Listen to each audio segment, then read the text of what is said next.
근데 이 기흉이 너무 심해지면 긴장성 기흉이 되는 거예요. 그래서 폐가 너무 쪼그라들어서 주변 혈관이라든지 심장 기능도 망가뜨리면서 혈압을 저하시켜요.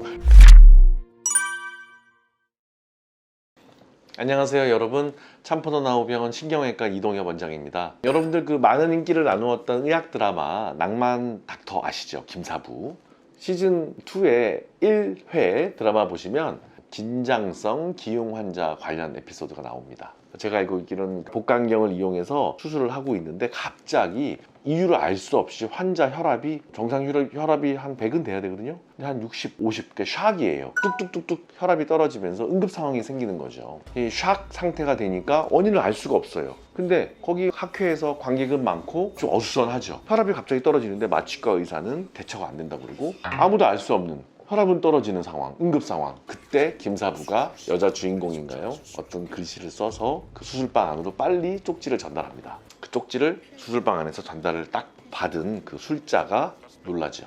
그러면서 마취과 긴장성 기흉 튜브 넣어! 해가지고 진단된 질병이 바로 긴장성 기흉이라는 질병입니다. 그런데 제가 경험한 환자는 긴장성 기흉까지는 아니에요. 척추의사로서 기흉 얘기하냐 할지 모르지만 정말 조심해야 되는 경우가 있어서 또 이 환자 잘못했으면 긴장성 기흉 갈 뻔했습니다.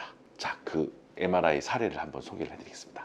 이분은 교대 근처에서 회사를 다니시고 또 해외도 많이 다니시고 아직 미혼 남성이고 좀 삐쩍 마르시고 키는 한 175 정도 되시는 분이셨고요. 조금 예민한 인상이셨는데 이분께서 한 2년째 양측 목 통증이 있어서 또 회사 때문에 스트레스 받고 뭐 출장도 잦으시고 컨디션이 안 좋으셔서 한의원에서 추나 치료라든지 또 여러 가지 뭐 마사지 치료를 좀 하셨어요. 그런데 약 7일 전에 한방에서 이제 하는 추나 치료를 하시고 나서 갑작스럽게 우측 상반신에 마비감이 들고 경련이 생겼고 그것 때문에 등이 너무 아프고 방사통이 좀 등까지 생기면서 과호흡. 그래서 자기가 다니는 정신과에 갔더니 당신은 또 항불안제 약을 좀 바꿔야겠다, 뭐 스트레스 많으니까 수면제 드셔라. 그리고 주사 치료도 2번이나 하셨어요. 근데 안 나으셔서 이제 소개받아서 저한테 오셨습니다. 여러분 어떻게 해야 될까요? 이분 가져오신 검사 보면 별로 문제가 없어요. 예, 그러면 우울증 환자야, 심리적인 거야 하면서 그냥 보냅니까?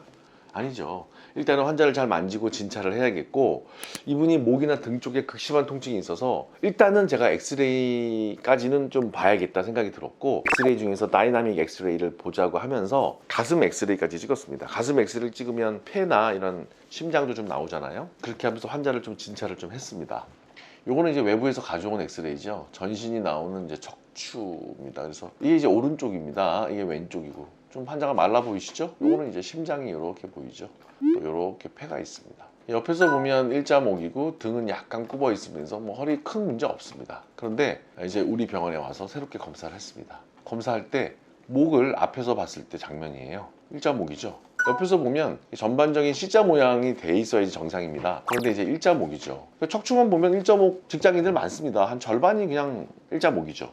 그런데 자세히 보니까 등으로 방사통이 생겨요. 그래서 제가 자세히 봤습니다. 여러분 진짜 어려운데요. 여기 잘 보시면 여기 일부 목 척추 오른쪽 아래에 폐가 있는데 폐가 제대로 펴져 있으면 미세한 혈관이라든지 또는 기관지가 이렇게 아주 장가지처럼 보여야 되는데 그것이 보이지 않는 무기폐처럼 뭔가 비어있는 것이 여기 발견됐어요. 그래서 폐가 기흉이 생기면 약간 쪼그라들면서 실 같은 폐 마킹이 사라져요. 가슴 엑스를 잘 보면 폐가 이렇게 생겨야 되거든요. 이건 오른쪽 폐고 이건 이제 왼쪽 폐죠. 그런데 지금 기흉이 이렇게 생겼어요. 그래서 기흉이 뭐냐면은 이 폐 안에 공기가 들어간 거예요. 그걸 기흉이라고 그러죠. 여기 흉곽이 음압으로 유지가 돼야 되는데 양압이 되면서 공기가 들어차서 생기는 것을 기흉이라고 그러죠. 그래서 여러분들 이해를 쉽게 하기 위해서 제가 그림을 하나 보여드릴게요. 폐는 폐가 있고 폐를 감싸는 막이 이렇게 또 바깥에 있어요. 이 폐와 폐를 감싸고 있는 막 사이에 음압으로 유지가 돼야 되는데 공기가 들어가 가지고 여기가 공기가 들어차면 폐가 쪼그라듭니다. 이런 거를 기흉이라고 그러죠. 근데 이 기흉이 너무 심해지면 긴장성 기흉이 되는 거예요. 그래서 폐가 너무 쪼그라들어서 주변 혈관이라든지 심장 기능도 망가뜨리면서 혈압을 저하시켜요.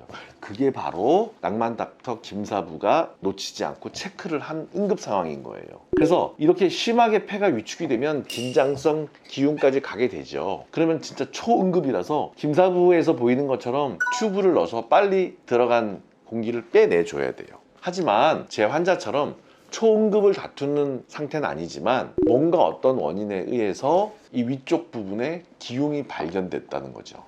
제가 이거를 왜 가지고 나온지 아세요, 여러분? 척추의사라고 환자의 모든 증상을 척추 질환으로만 연결을 시키는 경향이 있거든요. 그것은 잘못된 경향입니다. 무슨 말씀이냐면은 목이 아프면 다 목 디스크입니까? 여러분들 허리 아프면 허리 다 디스크입니까? 아닙니다. 여성분들이 허리가 아프면 자궁 질환도 있고요, 골반염도 있고요, 하다못해 신장이 안 좋은 경우도 있습니다. 자, 목이 안 좋으면 중풍 증상일 수도 있고요, 이렇게 기흉 증상도 있고요, 흉곽 출구 증후군도 있고요, 폐암도 목이 아픕니다. 여러분들 환자가 목이 아프지만 등으로 방사통이 생기면서 카이로프라틱이라든지 또는 추나요법을 갑자기 잘해준다고 팡 쳤을 때 확 생기는 갑작스러운 증상을 환자와 인터뷰를 하면서 캐치를 해야 돼요. 그러면서 목 엑스레이만 찍지 않고 가슴 엑스레이를 찍어서 판독을 해야 돼요. 그래야지 여기 들어간 기흉을 발견하는 겁니다. 이 환자는 스트레스를 받았어요. 정신과도 갔어요. 한의원도 갔어요. 진단을 못했어요. 그리고 갑작스럽게 추나요법 하면서 기흉이 생긴 것 같아요. 그러니까 이분은 아마 폐가 자기도 모르지만 뭔가 약해져 있었을 거예요. 따라서 어떤 충격에 의해서 등을 친다든지 또는 어떤 주사, 그럼 폐막이 뚫릴 수가 있어요. 그런 걸로 인해서 비교적 적은 양의 기흉이 생겨서 이분은 걸어 들어왔지, 이분이 활동하다가 여러 가지 치료를 압력을 받아서 기흉이 커진다든지, 아니면 진단을 못해서 주사 치료를 잘못 맞는다든지 또는 침 치료를 잘못했다든지 또는 기압이 낮은 비행기를 타서 갑작스럽게 폐에 문제가 생겨가지고 긴장성 기흉이 된다면 드라마에서 보는 긴장성 기흉으로 인한 응급질환 상태가 생길 수가 있다는 거예요. 그래서 이 진단을 해주고 대학병원으로 흉부외과로 보내드렸습니다. 그 다음에 이 환자가 어떻게 됐는지는 제가 뵙지 못했습니다. 여러분들 척추 질환이 있더라도 목이 아프고 허리가 아프고 그래서 검사하는 거 다 좋아요. 하지만 어떠한 경우는 내과라든지 또는 내부 장기의 다른 원인들과 같이 연관돼서 이렇게 나무만 보는 것이 아니라 뒤로 물러나서 줌 아웃해서 환자 전체를 볼 수 있는 식견을 가지셔야 돼요. 그래서 여러분들도 환자로서 식견을 가지고 의사한테 증상을 이야기할 줄 아셔야 되고요. 이 영상을 보는 후배 의사들도 혹시 내가 놓치는 것이 아닌가라고 이렇게 환자를 좀 꼼꼼히 만지면서 청진도 해가면서 가슴 엑스레이를 찍어가면서 모든 가능성을 열어주고 환자의 진료를 집중력 있게 보셔야 돼요.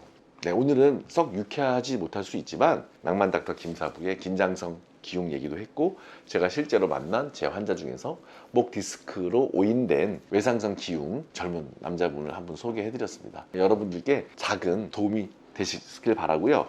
저 역시 앞으로 이런 환자가 오면 가슴 엑스레이도 체크해보고 또 환자한테 좀 더 검사하자 또는 이런 검사를 안내해 준다든지 꼼꼼하게 청진한다든지, 그래서 환자의 문제를 놓치지 않도록 노력할 수 있는 참포도 나우병원 이동엽 원장이 되겠습니다.